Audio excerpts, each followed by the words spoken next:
টিপ কাণ্ডে 18 জনের বিরুদ্ধে সেই কনস্টেবলের মামলা। 3 বছর আগের এই ঘটনাটা এখন আবার টেনে আনাটা কতখানি যুক্তিসঙ্গত হলো, এটা নিয়ে বিবেচনা করতে হবে। দুটাই হচ্ছে এক্সট্রিম। যারা টিপ কাণ্ড নিয়ে হইচই করলো তারাও একটা এক্সট্রিমিস্ট পয়েন্টে ছিল। এখন আবার যে মামলাটা হলো সেটার পক্ষে আবার এক্সট্রিমিস্টরা যুক্ত হবে। আমাদের দুর্ভাগ্য যে দুই পক্ষের উগ্রপন্থার মাঝখানে আমরা চিঁড়েচ্যাপ্টা হচ্ছি। কেউ মধ্যপন্থা হচ্ছে না, কেউ শান্ত হচ্ছে না। বারবার এমন কিছু ইস্যু আমরা সামনে নিয়ে আসছি যেটা দিয়ে একটা পরিস্থিতি ঘোলাটে হচ্ছে।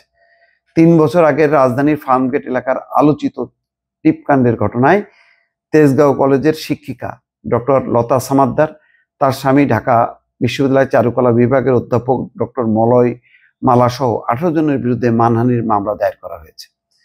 বৃহস্পতিবার ঢাকা মেট্রোপলিটন ম্যাজিস্ট্রেট সারা ফারজানা হকের আদালতে চাকরিচ্যুত সেই কনস্টেবল নাজমুল তারেক মামলার আবেদন করেন। নাজমুল তারেক আদালত বাদীর জবানবন্দি গ্রহণ করে শেরেবাংলা নগর থানাকে অভিযোগের বিষয়ে তদন্ত করে প্রতিবেদন দাখিলের নির্দেশ দিয়েছেন। আদালত সূত্রে এই তথ্য জানা গেছে। কি সেই মামলায় যাদেরকে আসামি করা হয়েছে দেখেন: সাবেক অভিনেত্রী এবং সাবেক এমপি সুবর্ণ মোস্তফা, নাট্য অভিনেতা আনিসুর রহমান মিলন, সাজু খাদেম, প্রাণ রায়, সাইমন সাদিক, মনোজ প্রামাণিক, স্বাধীন খসরু, চয়নিকা চৌধুরী, আসনা হাবিব ভাবনা, জ্যোতিকা জ্যোতি, উর্মিলা শ্রাবন্তীকর, সানারেই দেবী শানু, নাজনীন নাহার চুমকি, সুষমা সরকার, কুসুম শিকদার। এছাড়া শোবিজের আরো বেশ কয়েকজন অজ্ঞাতনামাকে আসামি করা হয়েছে। এই যে এখন এইগুলোর মধ্যে দেখা যাচ্ছে যে এদের মধ্যে একটা বড় অংশ আওয়ামী লীগের সঙ্গে রাজনৈতিকভাবে যুক্ত। কিন্তু এটা তার তো চাকরি সম্ভবত ফেরত পেয়েছে, বিষয়টাও একভাবে মীমাংসা হয়েছে। এখন এগুলি মামলা করলে এক ধরনের উগ্রবাদী আছে, তারা এখন হইচই শুরু করবে।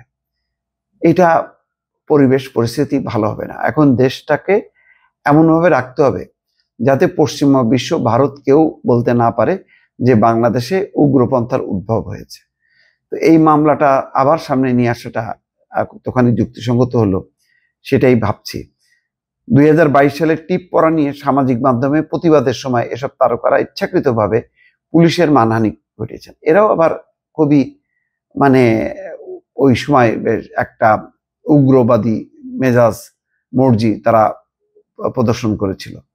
তারা সামাজিক মাধ্যমে ছবি এবং বক্তব্য দিয়ে নাজমুল তারেকের বিরুদ্ধে বিদ্বেষ ছড়িয়েছেন, যার ফলে তার পেশাগত এবং সামাজিক জীবনে মারাত্মক ক্ষতি হয়েছে। এটাও ঠিক।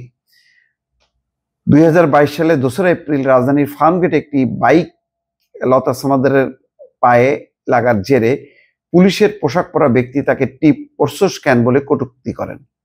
এমন অভিযোগ তুলে সামাজিক মাধ্যমে পোস্ট দেন তিনি।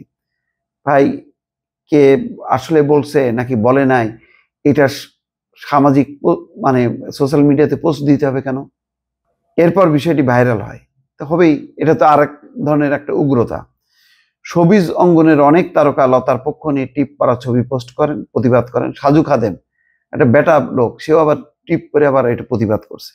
এই যে বললাম না, এটা আর একটা এক্সট্রিমিস্ট আর কি গ্রুপ। আচ্ছা, তারপরে ঘটনার জেরে নাজমুল তারেক চাকরি হারান।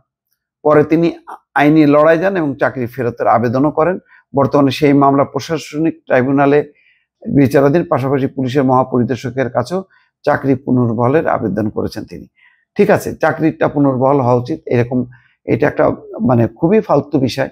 এরকম যদি সুইপিং কমেন্ট করে, তার এই না যে সে একটা মৌলবাদী লোক এবং ওইটার কোনো বিদ্বেষ আছে, হইতে পারে। আমাদের শিক্ষা দীক্ষা বা একটা পুলিশ কনস্টেবলের তার শিক্ষা দীক্ষা এমন পর্যায়ে না যে সে এমন কথা বলবে না, তাও না।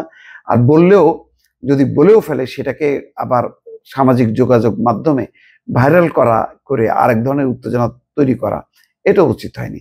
তবে এটা ঠিক, এইসব পরিস্থিতির কারণে চাকরি খোয়ানো, চাকরি কেড়ে নেওয়া, এটা অত্যন্ত অমানবিক। চাকরি এত ঠুনকো ব্যাপার হইতে পারে না পুলিশের, যে এরকম একটা মন্তব্যের কারণে চট করে চাকরি চলে যাবে। বরং চাকরিটা পুনর্বহাল করা উচিত। আর এগুলো নিয়ে উত্তেজনা যতটা নিয়ন্ত্রণে আনা যায় সেটার দিকেই সবার নজর থাকা উচিত। দর্শক, ভালো থাকবেন। আল্লাহ হাফেজ।